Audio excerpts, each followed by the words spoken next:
ವಿಕ್ರಮ್, ಕೇಳ್ತಿದ್ದೀರಾ? ಇಂದು ಮಧ್ಯಾಹ್ನ ನನ್ನ ತವರು ಮನೆಯಿಂದ ಒಂದು ತುಂಬಾ ಮುಖ್ಯವಾದ ಸುದ್ದಿ ಬಂದಿದೆ. ಸುದ್ದಿ? ಎಂತಹ ಸುದ್ದಿ ಕವಿತಾ? ನಿಮ್ಮ ತವರು ಮನೆಯಲ್ಲಿ ಇದ್ದಕ್ಕಿದ್ದಂತೆ ಯಾವುದಾದ್ರೂ ಹೊಸ ಹಬ್ಬ ನಡೆಯುತ್ತಿದೆಯಾ ಅಥವಾ ಏನಾದ್ರೂ ಸಮಸ್ಯೆ ಆಗಿದೆಯಾ? ಇಲ್ಲಾರಿ, ಈ ಬಾರಿಯಲ್ಲಿ ಒಂದು ದೊಡ್ಡ ಔತಣಕೂಟದ ಆಯೋಜನೆ ನಡೆಯುತ್ತಿದೆ. ನಾವಿಬ್ರೂ ಅಲ್ಲಿಗೆ ಬರಬೇಕೆಂದು ವಿಶೇಷವಾಗಿ ಆಹ್ವಾನ ನೀಡಿದ್ದಾರೆ. ಅರೆ, ಔತಣದ ಆಹ್ವಾನವೇ? ವಾವ್, ಇದು ತುಂಬಾ ಸಂತೋಷದ ವಿಷಯ ಕವಿತಾ. ಆದ್ರೆ ಒಂದು ಮಾತು ಹೇಳು, ತವರು ಮನೆಗೆ ಖಾಲಿ ಕೈಯಲ್ಲಿ ಹೋಗುವುದು ಅಷ್ಟು ಚೆನ್ನಾಗಿ ಕಾಣಿಸೋದಿಲ್ಲ. ಏನಾದ್ರೂ ತೆಗೆದುಕೊಂಡು ಹೋಗ್ಬೇಕಲ್ಲ. ಏನ್ ತೆಗೆದುಕೊಂಡು ಹೋಗೋಣ? ಅದನ್ನೇ ನೀವು ಸರಿಯಾಗಿ ಹೇಳಿದ್ದೀರಿ. ಆದ್ರೆ ನಮ್ಮ ಬಳಿ ಈಗ ಹೆಚ್ಚುವರಿ ಹಣವೇ ಇಲ್ಲ. ಏನು ತೆಗೆದುಕೊಂಡು ಹೋಗೋಣ ಹೇಳಿ? ಮಗ ವಿಕ್ರಮ್, ನೀವು ತವರು ಮನೆಗೆ ಹೋಗುವುದಕ್ಕೆ ಹಣದ ಬಗ್ಗೆ ಹೀಗೆ ಯಾಕೆ ಚಿಂತೆ ಮಾಡುತ್ತಿದ್ದೀರಾ? ಅಮ್ಮ, ತುಂಬಾ ದಿನಗಳ ನಂತರ ಅವರ ಮನೆಗೆ ಹೋಗ್ತಿದ್ದೇನೆ. ಅಂತಹ ಸಮಯದಲ್ಲಿ ಖಾಲಿ ಕೈಯಲ್ಲಿ ಇಷ್ಟು ದೂರ ಹೋಗುವುದು ಸ್ವಲ್ಪ ವಿಚಿತ್ರ ಅನ್ಸುತ್ತೆ. ನಮ್ಮ ಮನೆಯ ಹಿಂಭಾಗದ ತೋಟದಲ್ಲಿ ಎಷ್ಟೊಂದು ತಾಜಾ ತರಕಾರಿಗಳು ಬೆಳೆದಿವೆ. ಸೊಸೆ, ನೀವಿಬ್ರೂ ಅಲ್ಲಿಂದ ಕೆಲವು ತರಕಾರಿಗಳನ್ನು ಕಿತ್ತುಕೊಂಡು ಹೋಗಿ. ಹೌದಮ್ಮ, ನಿಮ್ಮ ಈ ಸಲಹೆ ತುಂಬಾ ಚೆನ್ನಾಗಿದೆ. ನಮ್ಮ ತೋಟದ ತಾಜಾ ತರಕಾರಿಗಳನ್ನು ನೋಡಿ ಬಾಬೂಜಿ ಮತ್ತು ಅಮ್ಮ ತುಂಬಾ ಸಂತೋಷಪಡುತ್ತಾರೆ. ಅರೆ, ಹಾಗಾದ್ರೆ ಇಲ್ಲಿ ನಿಂತ್ಕೊಂಡು ಸಮಯ ವ್ಯರ್ಥ ಮಾಡುವುದರಿಂದ ಏನೂ ಪ್ರಯೋಜನವಿಲ್ಲ ಕವಿತಾ. ಬಾ, ನಾಳೆ ಬೆಳಿಗ್ಗೆ ಬೇಗ ಹೊರಡಲು ಬೇಕಾದ ಎಲ್ಲಾ ಸಿದ್ಧತೆಗಳನ್ನು ಈಗಲೇ ಮಾಡ್ಕೊಳ್ಳೋಣ. ಹೌದು, ಅದೇ ಒಳ್ಳೆಯದು. ರಮೇಶ್, ನೀನು ಕೈಮುಖ ತೊಳೆದುಕೊಂಡು ಇಲ್ಲಿಗೆ ಬಾ. ನನ್ನ ತವರು ಮನೆಯಿಂದ ಇಂದು ಒಂದು ಸುದ್ದಿ ಬಂದಿದೆ. ಅಯ್ಯೋ, ಎಂತಹ ಸುದ್ದಿ ಸುನೀತಾ? ನಿಮ್ಮ ತವರು ಮನೆಯಿಂದ ಇದ್ದಕ್ಕಿದ್ದಂತೆ ಈ ಅಕಾಲಿಕ ಮಳೆಯಂತೆ ಯಾವ ಸುದ್ದಿ ಬಂದಿದೆ? ಈ ಬಾರಿಯಲ್ಲಿ ಒಂದು ವಿಶೇಷ ಔತಣಕೂಟವನ್ನು ಏರ್ಪಡಿಸಿದ್ದಾರೆ. ನಾವಿಬ್ರೂ ಅಲ್ಲಿಗೆ ಬರಬೇಕೆಂದು ತುಂಬಾ ಪ್ರೀತಿಯಿಂದ ಆಹ್ವಾನಿಸಿದ್ದಾರೆ. ವಾವ್, ಇದನ್ನ ಕೇಳಿಯೇ ನನ್ನ ಮನಸ್ಸಿಗೆ ತುಂಬಾ ಸಂತೋಷವಾಯ್ತು. ಅಬ್ಬಾ, ಏನು ವಿಷಯ! ಹಾಗಾದ್ರೆ ಕವಿತಾ ಅಕ್ಕ ಮತ್ತು ವಿಕ್ರಮಣ್ಣ ಕೂಡ ಅಲ್ಲಿಗೆ ಬರುತ್ತಾರಾ? ಹೌದು, 2 ಸಹೋದರಿಯರ ಕುಟುಂಬದವರೆಲ್ಲರೂ ಒಟ್ಟಿಗೆ ಅಲ್ಲಿ ಸೇರಲಿದ್ದಾರೆ. ತುಂಬಾ ದಿನಗಳ ನಂತರ ಎಲ್ಲರನ್ನೂ ನಮ್ಮ ಅಂಗಳದಲ್ಲಿ ಭೇಟಿಯಾಗುವಂತಾಗುತ್ತದೆ. ಹಾಗಾದ್ರೆ ತುಂಬಾ ಮಜಾ ಆಗುತ್ತದೆ ಸುನೀತಾ. ಆದ್ರೆ ಸುನೀತಾ, ತುಂಬಾ ದಿನಗಳ ನಂತರ ತವರು ಮನೆಗೆ ಹೋಗ್ತಿದ್ದೇನೆ. ಅವರಿಗಾಗಿ ಏನು ತೆಗೆದುಕೊಂಡು ಹೋಗಬೇಕು ಹೇಳು? ನೀನು ಮಾರುಕಟ್ಟೆಯಿಂದ ತುಂಬಾ ಒಳ್ಳೆಯ ಸಿಹಿ ತಿಂಡಿಗಳನ್ನು ತೆಗೆದುಕೊಂಡು ಬಾ. ಜೊತೆಗೆ ಸ್ವಲ್ಪ ಒಳ್ಳೆಯ ತಾಜಾ ಮೀನು ಮತ್ತು ಮಾಂಸವನ್ನು ಖರೀದಿಸಿಕೊಂಡು ಹೋಗಬೇಕು. ನೀನು ನಿಜವಾಗಲೂ ನನ್ನ ಮನಸ್ಸಿನ ಮಾತನ್ನೇ ಹೇಳಿಬಿಟ್ಟೆ ಸುನೀತಾ.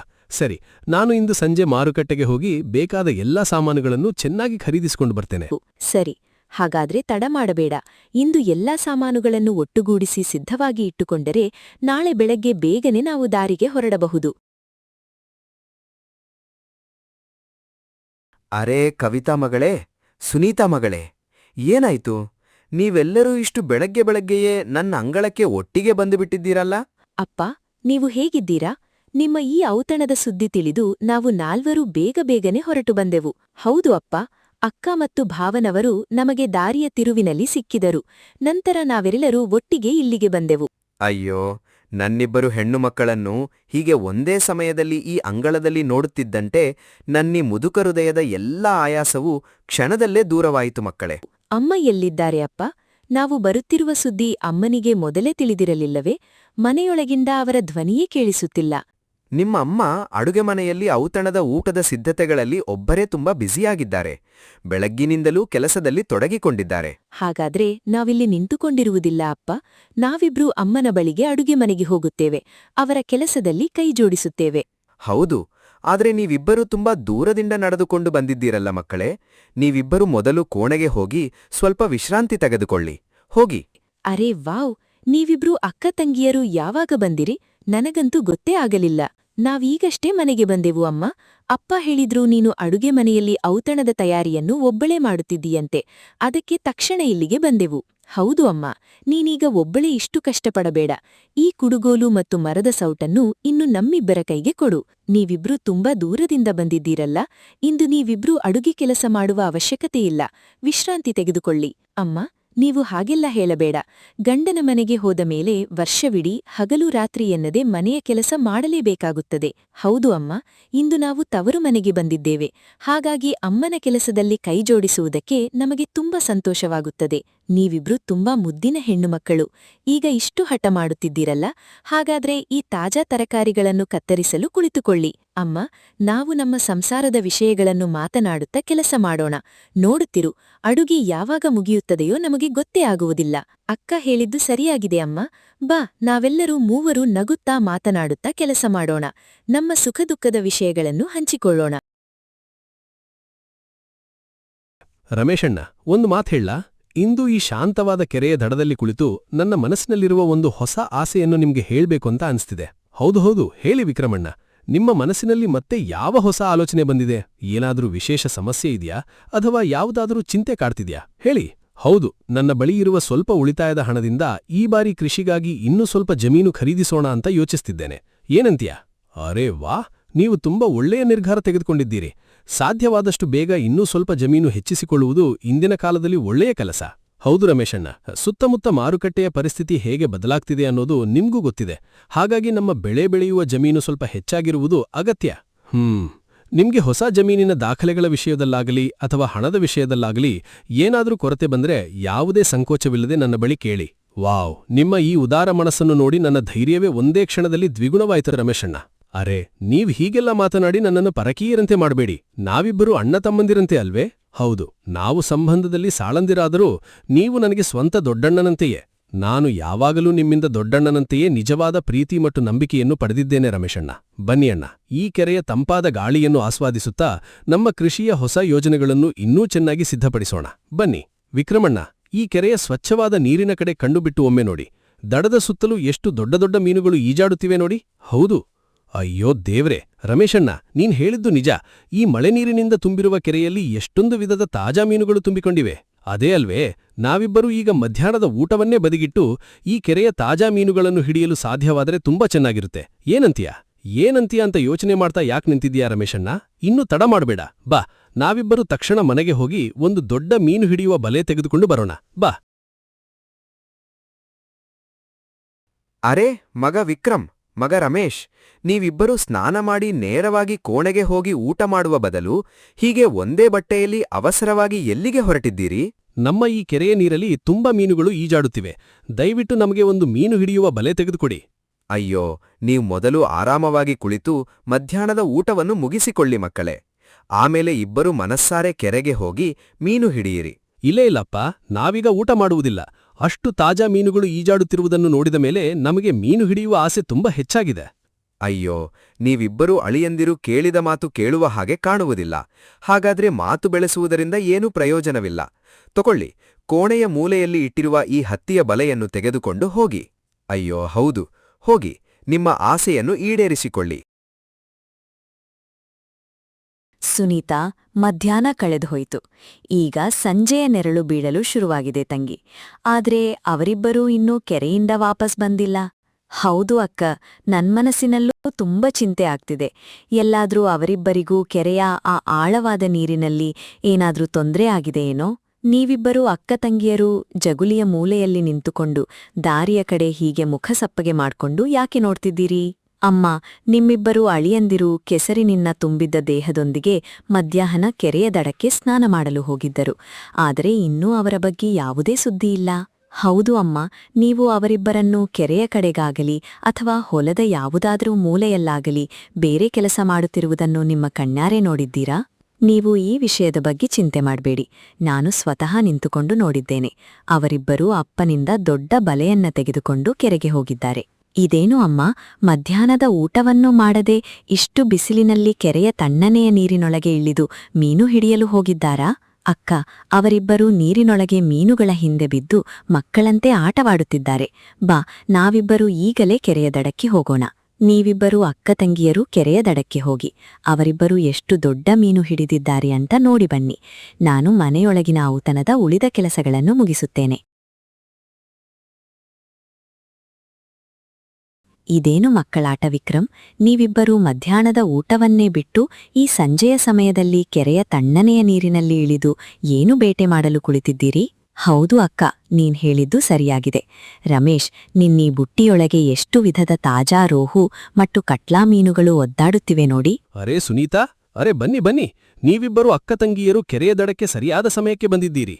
ಇಂದು ಮಧ್ಯಾಹ್ನ ಬೆಕ್ಕು ಕದ್ದಿದ ಕಾರಣದಿಂದ ನಮಗೆ ಮೀನು ತಿನ್ನಲು ಸಾಧ್ಯವಾಗ್ಲಿಲ್ಲ. ಹೌದು ಕವಿತಾ, ಆ ಕಳ್ಳ ಬೆಕ್ಕು ನಮ್ಮ ತಟ್ಟೆಯಲ್ಲಿದ್ದ ಹುರಿದ ಮೀನನ್ನು ಬಾಯಲ್ಲಿ ಕಚ್ಚಿಕೊಂಡು ಹೇಗೆ ಓಡಿತೋ ಗೊತ್ತೇ? ನಾವು ಎಷ್ಟೇ ಹಿಡಿಯಲು ಪ್ರಯತ್ನಿಸಿದರೂ ಅದು ಸಿಗಲೇ ಇಲ್ಲ. ಅಂದಿನಿಂದ ನಮ್ಮ ಮನಸ್ಸಿನಲ್ಲಿ ಹಠ ಹಿಡಿದಿತ್ತು. ಅದಕ್ಕೆ ನಾವಿಬ್ಬರೂ ಮನಸ್ಸಿನಲ್ಲಿ ಒಂದು ನಿರ್ಧಾರ ಮಾಡ್ಕೊಂಡ್ವಿ. ಈ ಕೆರೆಯ ತಾಜಾ ಮೀನುಗಳನ್ನು ನಮ್ಮ ಬಲೆಯಿಂದ ಹಿಡಿದ ನಂತರವೇ ಇಂದು ಊಟದ ನಿಜವಾದ ಮಜಾ ಅನುಭವಿಸಬೇಕು ಅಂತ. ನಿಮ್ಮೀ ಹಠ ಮತ್ತು ಮಕ್ಕಳಾಟದ ಕೆಲಸವನ್ನು ನೋಡಿ ನನ್ನ ತಲೆಯೇ ಕೆಟ್ಟು ಹೋಗ್ತಿದೆ. ಈಗ ಈ ತಣ್ಣನೆಯ ನೀರಿನಿಂದ ಹೊರಗೆ ಬನ್ನಿ. ಹೌದು, ಸಾಕಷ್ಟು ಮೀನುಗಳನ್ನು ಹಿಡಿದಿದ್ದೀರಿ. ಈ ಒಂದು ಬುಟ್ಟಿ ತುಂಬಿರುವ ತಾಜಾ ಮೀನುಗಳನ್ನು ಅಡಿಗೆ ಮಾಡಿದರೂ, ನಮ್ಮ ಇಡೀ ಕುಟುಂಬ ಸೇರಿಕೊಂಡು ತಿಂದರೂ 7 ದಿನವಾದರೂ ಮುಗಿಸಲು ಸಾಧ್ಯವಿಲ್ಲ. ಸರಿ ಸುನೀತಾ, ನೀವಿಬ್ಬರೂ ಅಕ್ಕ ತಂಗಿಯಲು ಇಷ್ಟು ಹೇಳ್ತಿರುವಾಗ ಈಗಲೂ ನೀರಿನೊಳಗೆ ನಿಂತುಕೊಂಡು ನಿಮ್ಮ ಕಷ್ಟವನ್ನು ಹೆಚ್ಚಿಸಿಕೊಳ್ಳುವುದರಿಂದ ಏನೂ ಪ್ರಯೋಜನವಿಲ್ಲ. ಬಾ ವಿಕ್ರಮಣ್ಣ, ಹತ್ತಿಯ ಬಲೆಯನ್ನು ಚೆನ್ನಾಗಿ ಮಡಚಿ ಇಟ್ಟುಕೋ. ನಾವಿಬ್ಬರೂ ಈ ತಾಜಾ ಮೀನುಗಳಿಂದ ತುಂಬಿರುವ ಭಾರವಾದ ಬುಟ್ಟೆಯನ್ನು ಹೆಗಲ ಮೇಲೆ ಹೊತ್ಕೊಂಡು ಮನೆ ಕಡೆ ಹೋಗೋಣ. ತಗೊಳ್ಳಿ, ಹಿಡಿದುಕೊಳ್ಳಿ. ನನ್ನ ಈ ಇಬ್ಬರು ಅಳಿಯಂದಿರು ತುಂಬಾ ಧೈರ್ಯಶಾಲಿಗಳು ಮತ್ತು ಗಟ್ಟಿಯಾದ ಮನಸ್ಸಿನವರು. ಇಂದು ಮಧ್ಯಾಹ್ನ ನಡೆದ ಆ ವಿಚಿತ್ರ ಘಟನೆ ನೋಡಿದಾಗಲೇ ಈ ವಿಷಯ ಸ್ಪಷ್ಟವಾಯಿತು ಮಕ್ಕಳೇ. ಅಪ್ಪ, ಆ ಬೆಕ್ಕು ನಮ್ಮ ಕಣ್ಣೆದುರೇ ತಟ್ಟೆಯಿಂದ ಮೀನು ಬಾಯಲ್ಲಿ ಕಚ್ಚಿಕೊಂಡು ಓಡಿಹೋದ ರೀತಿಯನ್ನು ನೋಡಿ ನಮಗೆ ತುಂಬಾ ಅವಮಾನ ಅನ್ಸಿತ್ತು. ಹೌದು ಅಪ್ಪ, ನೋಡಿ, ಆ ಬೆಕ್ಕು ನಮ್ಮ ಮೀನು ತೆಗೆದುಕೊಂಡು ಓಡಿಹೋಯ್ತು. ಅದರ ನಂತರ ಜಗುಲಿಯಲ್ಲಿ ಇನ್ನೂ ಸಾಕಷ್ಟು ಮೀನಿನ ಪಲ್ಯ ಇಟ್ಟಿದ್ದರೂ ನಮ್ಮ ಕೈಯಿಂದಲೇ ಮೀನು ಹಿಡಿದು ಅದನ್ನ ತಿನ್ನುವುದರ ಮಜಾನೇ ಬೇರೆ. ಅರೆ, ನೀವಿಬ್ಬರು ಅಣ್ಣ ತಮ್ಮಂದಿರು ಮೀನು ಹಿಡಿಯಲು ಓಡಾಡುತ್ತಾ ಅಂಗಳದ ಆ ದೂರದ ಕೆಸರಿನಲ್ಲಿ ಬಿದ್ದು ಮಣ್ಣಿನ ಭೂತಗಳಂತೆ ಆಗಿದ್ದೀರಲ್ಲ, ಅದನ್ನು ನೆನಪಿಸಿಕೊಂಡರೆ ನನಗೂ ನಗು ಬರುತ್ತದೆ. ನಿಜವಾಗಿ ಆಗಿದೇನೆಂದ್ರೆ ಅಪ್ಪ, ನಾವು ಕೆರೆಯ ದಡಕ್ಕೆ ಸ್ನಾನ ಮಾಡಲು ಹೋಗಿದ್ವಿ. ಕೆರೆಗೆ ಕಾಲಿಟ್ಟ ತಕ್ಷಣ ನೋಡಿದ್ರೆ ಅಯ್ಯೋ, ಎಷ್ಟೊಂದು ತಾಜಾ ಮೀನುಗಳು ಈಜಾಡುತ್ತಿದ್ದವು. ಆಗ ನಮ್ಮಿಂದ ನಮ್ಮನ್ನು ತಡೆಯಲು ಸಾಧ್ಯವಾಗ್ಲಿಲ್ಲ. ಹೌದು ಅಪ್ಪ, ಬೆಕ್ಕು ಮೀನು ಕದ್ದ ಘಟನೆ ಕೂಡ ಸ್ವಲ್ಪ ಮಟ್ಟಿಗೆ ಕಾರಣವಾಗಿತ್ತು. ಆದ್ರೆ ಕೆರೆಯ ತಣ್ಣನೆ ನೀರಿನಲ್ಲಿ ಬಲೆ ಹಾಕಿ ಮೀನು ಹಿಡಿಯಬೇಕು ಅನ್ನೋ ಆಸೆಯೇ ನಮ್ಮ ಮನಸ್ಸಿಗೆ ಧೈರ್ಯ ಕೊಡ್ತು. ಅರೆ, ನೀವಿಬ್ಬರ ನಡುವಿನ ಈ ಹೊಂದಾಣಿಕೆ ಮತ್ತು ನಿಮ್ಮ ಒಳ್ಳೆಯ ಮನಸ್ಸನ್ನು ನೋಡಿ ನನ್ನೀ ಮುದುಕ ಹೃದಯದಲ್ಲಿದ್ದ ಹಳೆಯ ಚಿಂತೆಗಳೆಲ್ಲವೂ ಇಂದು ಸಂತೋಷದ ಬೆಳಕಿನಲ್ಲಿ ಕರಗಿ ಹೋಗಿವೆ ಮಕ್ಕಳೇ. ಹೌದು ಅಪ್ಪ, ತವರು ಮನೆಯ ಈ ಔತಣದ ಸಂಭ್ರಮದಲ್ಲಿ ನಾವಿಬ್ಬರೂ ಕೆರೆಯಿಂದ ಮೀನು ಹಿಡಿದು ಅನುಭವಿಸಿಲ್ಲ ಸಂತೋಷವಿದೆಯಲ್ಲ, ವಾವ್, ನಿಜಕ್ಕೂ ಅದ್ಭುತ. ಅಂತಹ ಸಂತೋಷ ನಗರದ ಯಾವುದೇ ಮಾರುಕಟ್ಟೆಯಲ್ಲಿ ಸಿಗುವುದಿಲ್ಲ. ನೀವ್ ಹೇಳಿದ್ದು ನಿಜ ವಿಕ್ರಮಣ್ಣ. ತವರು ಮನೆಯ ಈ ಔತಣದಲ್ಲಿ ಎಲ್ಲರ ಜೊತೆ ಒಂದೇ ಕಡೆ ಕುಳಿತು ಒಟ್ಟಿಗೆ ಊಟ ಮಾಡುವ ಈ ಸಂತೋಷವಿದೆಯಲ್ಲ, ಅಬ್ಬಾ, ನಿಜವಾಗಲೂ ಅಮೃತದಂತೆ ಸಿಹಿಯಾಗಿದೆ. ತುಂಬಾ ಖುಷಿಯಾಯಿತು. ಇವತ್ತು ಬೆಳಿಗ್ಗೆ ಇಷ್ಟು ಬಿಸಿಲಿನಲ್ಲಿ ಹೊಲದಲ್ಲಿ ಒಬ್ಬರೇ ಗುದ್ದಲಿಯಿಂದ ಮಣ್ಣನ್ನು ಒಗಿತಾ ಇಷ್ಟು ಕಷ್ಟಪಡ್ತಿದ್ದಿಲ್ಲಲ್ಲ, ಯಾಕೆ ಒಬ್ಬರೇ ಈ ಕೆಲಸ ಮಾಡ್ತಿದ್ದೀರಾ? ಅರೆ, ಮಗ ರಮೇಶ್, ನೀವಿಬ್ಬರು ಅಳಿಯಂದಿರು ಇಷ್ಟು ಬೆಳಗ್ಗೆಯೇ ಸೊಂಟಕ್ಕೆ ಟವೆಲ್ ಸುತ್ತುಕೊಂಡು ನನ್ನ ಈ ಧೂಳು ತುಂಬಿದ ಹೊಲದ ಮಧ್ಯಕ್ಕೆ ಓಡುತ್ತಾ ಯಾಕೆ ಬಂದಿದ್ದೀರಿ ಮಕ್ಕಳೇ? ಅಪ್ಪ, ಏನಂದ್ರೆ ನಾವಿವತ್ತು ಮನೆಯಲ್ಲಿ ಸುಮ್ಮನೆ ಕುಳಿತುಕೊಳ್ಳಲು ಇಷ್ಟಪಡ್ಲಿಲ್ಲ. ನಿಮ್ ಜೊತೆ ಈ ಹೊಲಕ್ಕೆ ಇಳಿದು ಮನಸ್ಸಿಟ್ಟು ಕೃಷಿ ಕೆಲಸ ಮಾಡಲು ಬಂದಿದ್ದೇವೆ. ಅಯ್ಯೋ, ನೀವು ನನ್ನ ಮನೆಯ ಪ್ರೀತಿಯ ಅಳಿಯಂದಿರು. ನೀವು ಯಾಕೆ ನನ್ನ ಈ ಹೊಲದ ಕೆಸರಿನಲ್ಲಿ ಇಳಿದು ಇಷ್ಟು ಕಷ್ಟದ ಕೆಲಸ ಮಾಡಬೇಕು? ಅಪ್ಪ, ನಾವು ನಿಮ್ಮ ಅಳಿಯಂದಿರಾದರೂ ನಮ್ಮ ಊರಿನ ಮನೆಯಲ್ಲಿ ನಾವು ಹಗಲು ರಾತ್ರಿ ಇದೇ ರೀತಿ ಮಣ್ಣಿನ ಜೊತೆ ಕಷ್ಟಪಟ್ಟು ಬೆಳೆ ಬೆಳೆಸಿಕೊಂಡೇ ಜೀವನ ನಡೆಸ್ತೇವೆ. ಇದರಲ್ಲಿ ದೊಡ್ಡ ವಿಷಯವೇನಿದೆ? ಹೌದು ಅಪ್ಪ, ರಮೇಶಣ್ಣ ಹೇಳಿದ್ದು ಸರಿಯಾಗಿದೆ. ನಾವು ತವರು ಮನೆಗೆ ಬಂದಿದ್ದೇವೆ ಅಂತ ಹೊಲದ ಈ ಒಳ್ಳೆಯ ಕೆಲಸದಲ್ಲಿ ನಿಮ್ಮನ್ನು ಒಬ್ಬರನ್ನೇ ಬಿಟ್ಟುಬಿಡಲು ಸಾಧ್ಯವೇ ಇಲ್ಲ. ಅಯ್ಯೋ ಮಕ್ಕಳೇ, ನೀವು ತುಂಬಾ ಒಳ್ಳೆಯ ಮನಸ್ಸಿನವರು. ಆದರೆ ತವರು ಮನೆಯ ಸಂಪ್ರದಾಯದ ಪ್ರಕಾರ ಅಳಿಯಂದಿರಿಂದ ಹೊಲದ ಕೆಸರಿನಲ್ಲಿ ಕೆಲಸ ಮಾಡಿಸುವುದು ಸ್ವಲ್ಪ ಮುಜುಗರದ ವಿಷಯ ಅಲ್ಲವೇ? ಅಯ್ಯೋ ಅಪ್ಪ, ನೀವು ಆ ಸಂಪ್ರದಾಯಗಳ ಬಗ್ಗೆ ಯೋಚಿಸಿ ಸುಮ್ಮನೆ ಮುಜುಗಾರ ಪಡಬೇಡಿ. ಇಂದು ನಿಮ್ ಜೊತೆ ಈ ಜಮೀನಿನ ಬದು ನಿರ್ಮಿಸಿಯೇ ಮುಗಿಸಿಯೇ ತೀರ್ತೇವೆ. ಏನೇ ಆಗಲಿ, ಇದೇ ನಮ್ಮ ನಿರ್ಧಾರ. ಸರಿ, ನಿಮ್ಮಿಬ್ಬರ ಹಠದ ಮುಂದೆ ಇಂದು ನಾನು ಸಂಪೂರ್ಣ ಸೋತುಬಿಟ್ಟೆ ಮಕ್ಕಳೇ. ನೀವಿಬ್ಬರೂ ಅಣ್ಣ ತಮ್ಮಂದಿರು ಆ ಪೂರ್ವದ ಮೂಲೆಯಿಂದ ಮಣ್ಣು ಕತ್ತರಿಸಿ ತೆಗೆದುಕೊಳ್ಳಿ. ಬನ್ನಿ, ಕೆಲಸ ಶುರು ಮಾಡಿ. ಹೌದು, ಬನ್ನಿ. ಮಗ ವಿಕ್ರಮ್, ಮಗ ರಮೇಶ್, ನೀವಿಬ್ರೂ ಬೆಳಿಗ್ಗೆ ಮಾರುಕಟ್ಟೆಯಿಂದ ಹೊಸ ಸಿಹಿ ತಿಂಡಿಗಳನ್ನು ತಂದುಕೊಳ್ಳುವ ಬದಲು ಅಂಗಳದ ಮೂಲೆಯಲ್ಲಿ ಹೀಗೆ ಏನು ಮಾಡುತ್ತಿದ್ದೀರಾ ಮಕ್ಕಳೇ? ಅಮ್ಮ, ನಾವು ಮಾರುಕಟ್ಟೆಯಿಂದ ಬೇರೆ ಬೇರೆ ಬಗೆಯ ತರಕಾರಿ ಗಿಡಗಳನ್ನು ತಂದಿದ್ದೇವೆ. ಈ ಖಾಲಿ ಅಂಗಳದ ಮಣ್ಣಿನಲ್ಲಿ ನಿಮಗಾಗಿ ಒಂದು ಸುಂದರವಾದ ತರಕಾರಿ ತೋಟವನ್ನು ಮಾಡ್ತಿದ್ದೇವೆ. ಹೌದು ಅಮ್ಮ, ನಾವು ಆಗಾಗ ಮಾತ್ರ ತವರು ಮನೆಗೆ ಬರ್ತೇವೆ. ಬಂದಾಗ ನಮ್ ಜೊತೆಗೆ ಸ್ವಲ್ಪ ತಾಜಾ ಸಾಮಾನುಗಳನ್ನು ಮಾತ್ರ ತರಲು ಸಾಧ್ಯವಾಗುತ್ತದೆ. ಆದ್ರೆ ಪ್ರತಿದಿನ ಇಷ್ಟು ದೂರ ಪ್ರಯಾಣ ಮಾಡಿ ಈ ಮನೆಗೆ ತಾಜಾ ತರಕಾರಿಗಳನ್ನು ತಂದುಕೊಡುವುದು ಹೇಗೆ ಸಾಧ್ಯ ಅಮ್ಮ? ನೀವಿಬ್ರು ನನ್ನ ಮನೆಯ ಗೌರವದಾಳಿಯಂದಿರು. ಇಷ್ಟು ಬಿಸಿಲಿನಲ್ಲಿ ನಿಮ್ಮ ಕೈಗಳನ್ನು ಕೆಸರಿನಲ್ಲಿ ಅದ್ದಿಕೊಂಡು ಹೀಗೆ ಕಷ್ಟಪಟ್ಟು ಕೆಲಸ ಮಾಡುತ್ತಿರುವುದು ಯಾಕೆ ಮಕ್ಕಳೇ? ಅಮ್ಮ, ನೀವ್ ಯಾವಾಗಲೂ ಮಾರುಕಟ್ಟೆಯಿಂದ ಖರೀದಿಸಿದ ತರಕಾರಿಗಳನ್ನೇ ತಂದುಕೊಂಡು ತಿಂತೀರಿ. ಹಾಗಾಗಿ ಇನ್ನು ಮುಂದೆ ಅದರ ಬಗ್ಗೆ ಚಿಂತೆ ಮಾಡಬೇಡಿ. ಇನ್ನು ಮುಂದೆ ಈ ತೋಟದ ತಾಜಾ ತರಕಾರಿಗಳನ್ನೇ ತಿನ್ನಿ. ಇದರಿಂದ ನಿಮ್ಮ ಆರೋಗ್ಯವೂ ಚೆನ್ನಾಗಿರುತ್ತೆ, ನೀವು ಸಂತೋಷವಾಗಿಯೂ ಇರ್ತೀರಿ. ಹೌದು ಅಮ್ಮ, ಕೆರೆ ತಾಜಾ ಮೀನಿನ ಜೊತೆಗೆ ಈ ಮನೆಯ ಮುಂದಿನ ತೋಟದಲ್ಲಿ ತಾಜಾ ಬದನೆಕಾಯಿ ಮತ್ತು ಮೆಣಸಿನಕಾಯಿ ಬೆಳೆದರೆ ನಿಮಗೆ ಮಾರುಕಟ್ಟೆಯ ತರಕಾರಿಗಳ ಕೊರತೆಯೇ ಅನಿಸೋದಿಲ್ಲ. ನೀವಿಬ್ರೂ ಹೀಗೆ ಯೋಚಿಸುತ್ತಿರುವುದನ್ನು ನೋಡಿ ನನ್ನ ಕಣ್ಣುಗಳು ಸಂತೋಷದ ಕಣ್ಣೀರಿನಿಂದ ತುಂಬಿಬಿಟ್ಟಿವೆ ಮಕ್ಕಳೇ. ಅಯ್ಯೋ ಅಮ್ಮ, ನೀವು ಕಣ್ಣಲ್ಲಿ ನೀರು ತಂದುಕೊಂಡು ನಮ್ಮನ್ನ ಪರಕೀಯರಂತೆ ಮಾಡಬೇಡಿ. ಈ ಪುಟ್ಟ ಗಿಡಗಳ ಬೇರುಗಳಿಗೆ ಒಂದು ಚೊಂಬು ತಣ್ಣನೆ ನೀರು ಹಾಕಿ ಅವು ಚೆನ್ನಾಗಿ ಬೆಳೆದು ದೊಡ್ಡವಾಗುವಂತೆ ಮಾಡಿ. ಮಗ ರಮೇಶ್, ಮಗ ವಿಕ್ರಮ್, ನೀವಿಬ್ರೂ ನನ್ನ ಈ ಪುಟ್ಟ ಕುಟುಂಬಕ್ಕೆ ಬಂದು ಕೊಟ್ಟ ಸಂತೋಷ ಮತ್ತು ಖುಷಿಗೆ ಯಾವುದಕ್ಕೂ ಹೋಲಿಕೆಯಿಲ್ಲ ಮಕ್ಕಳೇ. ನೀವಿಬ್ರೂ ಚಿನ್ನದ ತುಂಡುಗಳಂತಿರುವ ಅಳಿಯಂದಿರು. ಇತ್ತೀಚಿನ ದಿನಗಳಲ್ಲಿ ಸ್ವಂತ ಮಕ್ಕಳೇ ತಮ್ಮ ವೃದ್ಧಾಪ್ಯಕ್ಕೆ ಇಷ್ಟು ಪ್ರೀತಿ ತೋರಿಸುವುದಿಲ್ಲ ಮಗನೇ. ನೀವಿಬ್ರೂ ನಮ್ಮ ವೃದ್ಧಾಪ್ಯಕ್ಕೆ ಆಸರೆಯಾಗಿ ಇರುತ್ತೀರಿ. ನೀವು ಆಗಾಗ ಈ ಮನೆಗೆ ಬರುತ್ತಾ ಇದ್ದರೆ ನಮ್ಮ ವೃದ್ಧಾಪ್ಯವು ಸಂತೋಷದಿಂದ ಕಳೆಯುತ್ತದೆ ಮಕ್ಕಳೇ. ಅಪ್ಪ, ಇನ್ನು ನೀವು ಮನಸ್ಸಿನಲ್ಲಿ ಯಾವುದೇ ಗೊಂದಲ ಅಥವಾ ಚಿಂತೆ ಇಟ್ಟುಕೊಳ್ಬೇಡಿ. ಇನ್ನು ಮುಂದೆ ನಾವು ಪ್ರತಿ ತಿಂಗಳು ನಿಮ್ಮನ್ನ ಭೇಟಿ ಮಾಡಿ ಹೋಗ್ತೀವಿ. ಏನಂತೀಯ ವಿಕ್ರಮ್? ಹೌದು ಅಪ್ಪ, ರಮೇಶಣ್ಣ ಹೇಳಿದ್ದು ಸರಿಯಾಗಿದೆ. ನಾವಿಬ್ಬರು ಮತ್ತೆ ದಾರಿ ಹಿಡಿದು ಬೇಗನೆ ನಿಮ್ಮ ಬಳಿಗೆ ಈ ಅಂಗಳಕ್ಕೆ ಬಂದು ತಲುಪ್ತೇವೆ. ಈ ತೋಟದಲ್ಲಿ ಬೆಳೆದಿರುವ ತಾಜಾ ತರಕಾರಿಗಳನ್ನು ತಿಂದು ಸಂತೋಷಪಡ್ತೇವೆ. ಖಂಡಿತ ಮಕ್ಕಳೇ, ಖಂಡಿತ. ನೀವಿಬ್ಬರೂ ಜಾಗರೂಕತೆಯಿಂದ ದಾರಿಯಲ್ಲಿ ನಿಮ್ಮ ಮನೆ ಕಡೆ ಹೊರಡಿ.